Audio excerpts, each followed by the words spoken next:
Assalamu alaikum and welcome back to Future Stars live on Hidayat TV. Just to remind you, our topic is now actually we've already finished one topic talking about the Shahadat of Imam Muhammad Baqir alayhi salam. We're going to be just talking a little bit about continuing from last week's topic, the Tawheed series. So this will be part 3. So this is just a little bit to add on to what we was talking about last week. So actually, one of you give me a short, really short. You got to remember well of what actually we talked about last week. It was focused on ayah, wasn't it? Remember that?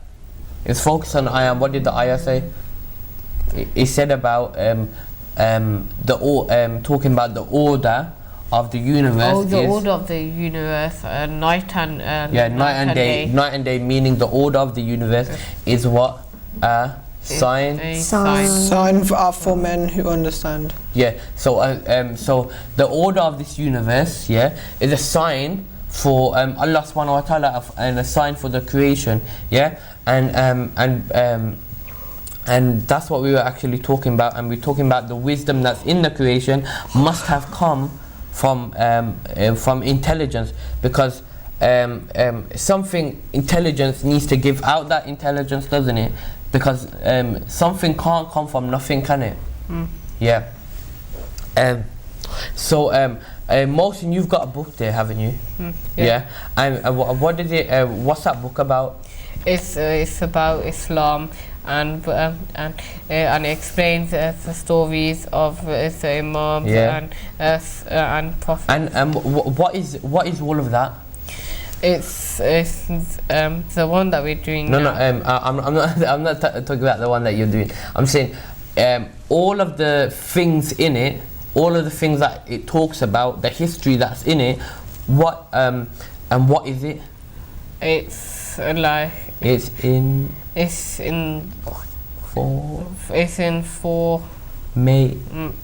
information.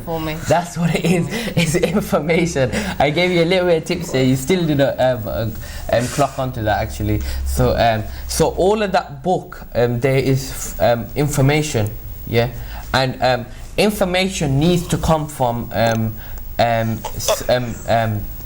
information needs to come from knowledge, doesn't it? And intelligence, from intelligence comes the information, doesn't it? And one actually you know our DNA, doesn't that have information as well? That has information in it, doesn't it, as well? And probably one strand of DNA has so much information, more than the books on this earth. That much information that the DNA has. If all this information is there, shouldn't that being like kind of the same thing, because that information has come from knowledge, from what did I say, that information comes from what? In intelligence. Information comes from intelligence. So all this information in our DNA, what should that also come from? Intelligence. It does the same thing. I'm kind of doing a fill in the blanks kind of thing now. That DNA, this information all in that DNA being more complex as well, it needs that information to come from somewhere. It can't just appear out of nowhere. And we actually talked about last week that some atheists might say what might say this information came from. They might say it came from evolution. Evolution. But does evolution have a consciousness? No. And from intelligence comes from consciousness, doesn't it? And also we talked about the flaws of evolution in the episode as well, didn't we? Saying how even if I gave an example there with body acid, didn't I?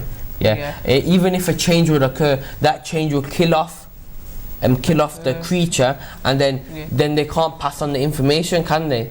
Yeah, because if they're already dead, how can they pass on that information? Yeah, to their children and all of that. So we talk. So we need to think of the same thing, and we need to simplify these things. Because if we simplify them, it will become easier for people to understand. Yeah. So actually knowing that information comes from intelligence, and our DNA, one strand of it probably has more information than all of the books on earth. Yeah, we need to understand that this DNA, the information in it, came from intelligence, came from knowledge, came from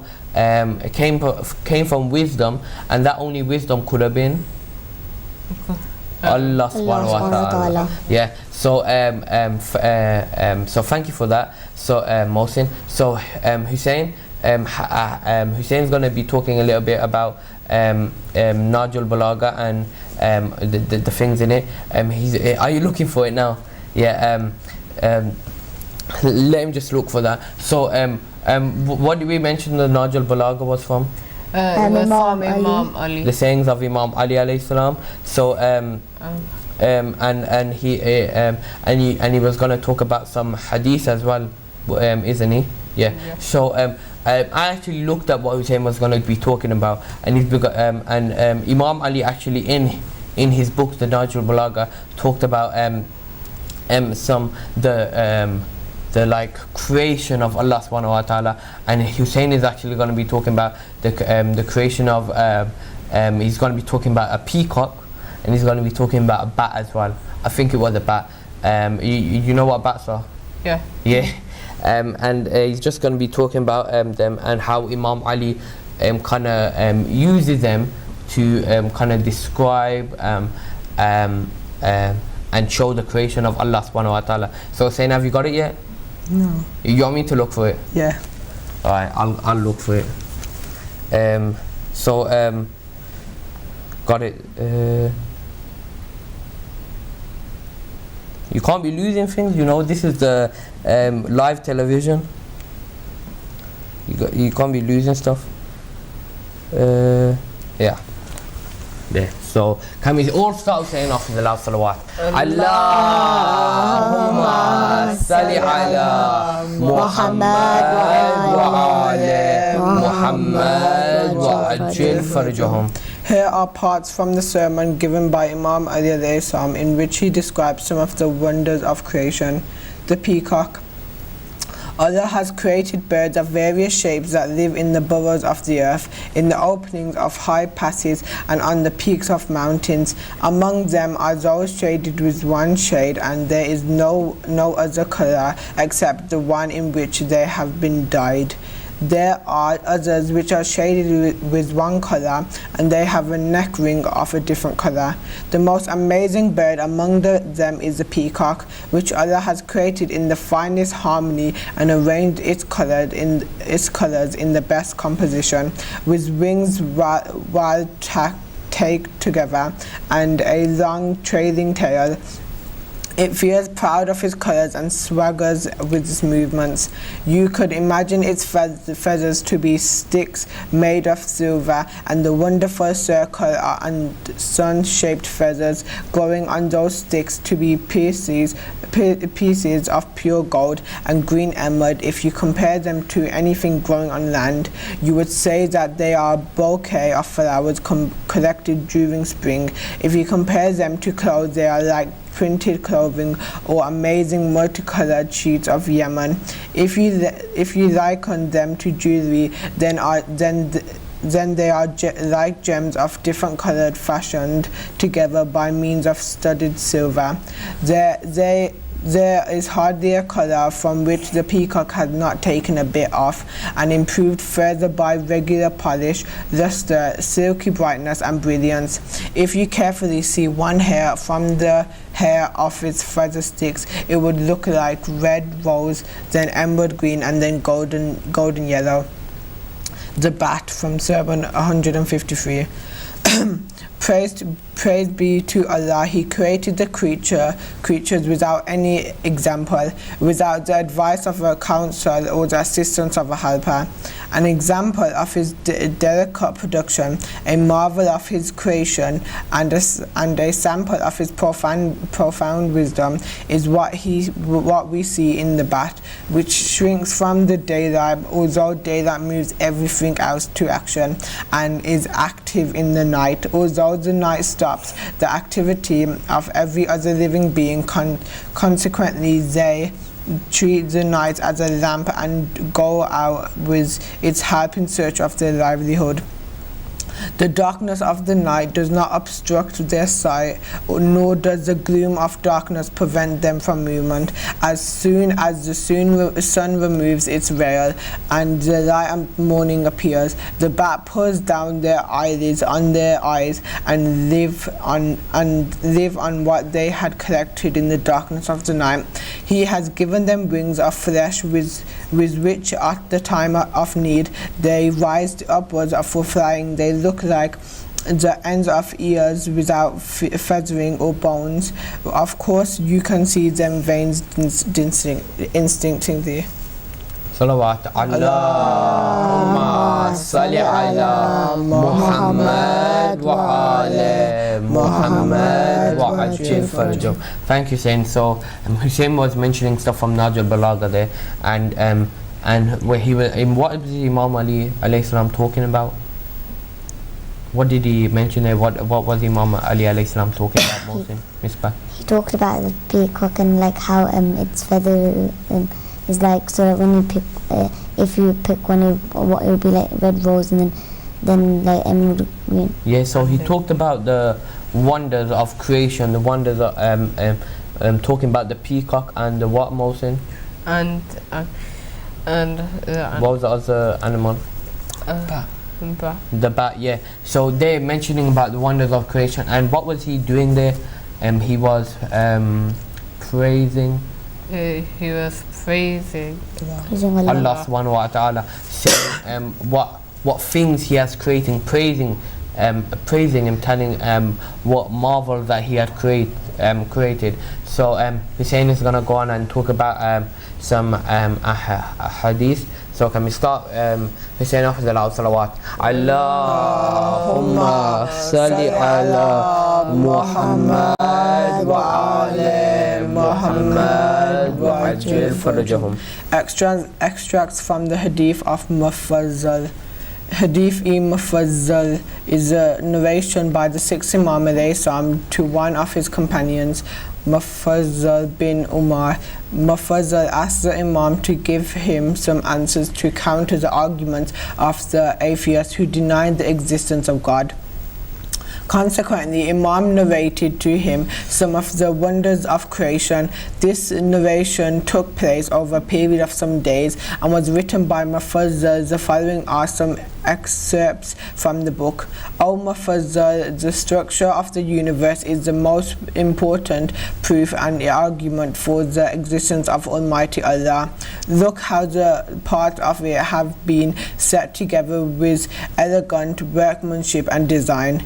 This universe is like a house furnished with all articles necessary for human beings. The sky is like a canopy, the earth is spread like a carpet, while the stars appear as lamps alight in their places. The gems are treasured as if the house had a lot of collection. O Mufazzal, don't you see that everything, big or small, has been created with a flawless plan? Just see the advantage that occurs to a child from crying. There is a fluid in the child's brain which is not drained of may cause troubles or illnesses. Even the loss of an eye, the discharge of the fluid from its brain leaves it healthy and the eye brighter. Just consider the various organs of the body, the function each organ is required to perform, and the perfection of design that underlines each organ. Both hands are meant to handle business. Both feet are meant for movement. The eyes are to see with, the mouth is to take in food, the stomach to digest it, the liver to extract its nutrients for distribution to the various parts of the body after manufacturing it into blood. You will find that every organ is exactly fitted to perform its specific function, and it's perfectly designed.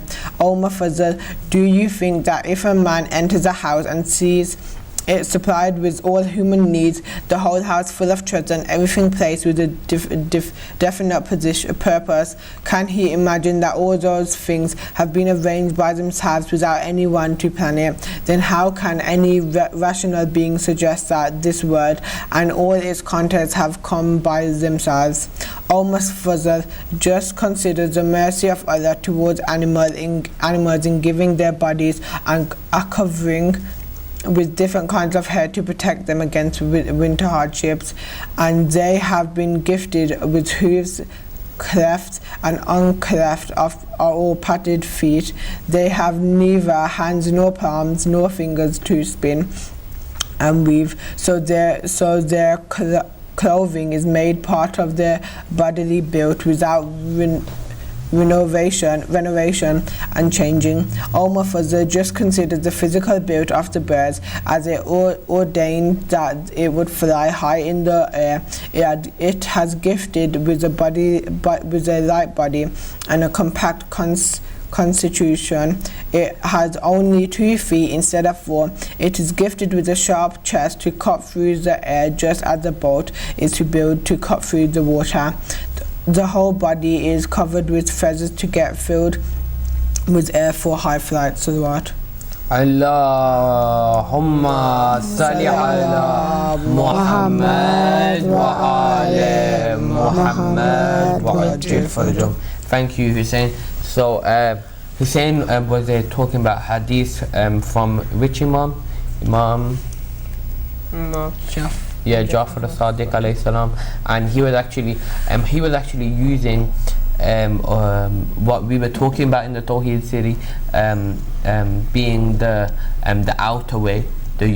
So he was using the universe and all the creation of Allah subhanahu wa ta'ala to find out that there is a creator. And what did he mention there? Saying so he was talking about all of these things placed in the right position, that people could live and life could flourish. Yeah. So he was saying that this universe is like a room that is suitable for a human to live in, and has all of the needs and the things that a human needs. Yeah, so that's what he was comparing it to, and saying that that all of those things in that room must have been put there, and must have been put things have to be put there, and in the exact place that it was. In the being in the exact place that there was, and there needs to be some things that are essential to be in there, and if they weren't there, like water not being in that room, then the human would dehydrate, wouldn't he? Yeah. Food not being in that room, the human would starve, wouldn't he? So these things are placed in there with a purpose. That's what he's meaning, with a purpose. These things are placed in there, and same with the universe. Earth is placed in the right place that we could live. Yeah. Water is on the earth so we can drink. The food, the crops that grow, the animals that are living on this earth. So this is what the Imam was saying. He was using the universe around us and showing how that can prove the existence of God. So think about this universe, like the Imam said, like a room where all of that stuff is in there. And that room has is like suitable for a person to live in, and some things need to be in there. If they wasn't in there, then then no life could be living there. Yeah, so thank you for that, Hussein. So I hope you learned a lot in today's episode that we were talking about, and I hope people at home as well, they learned a lot as well. So we're going to be starting to go into slightly going into our Muharram topics, and I think next week we're going to start talking about the Shahada of Muslim Ibn Aqil, and we're going to be just talking a little bit about that. So I'll see you next week, same time, same place on Hidayat TV. But until then, good Hafiz.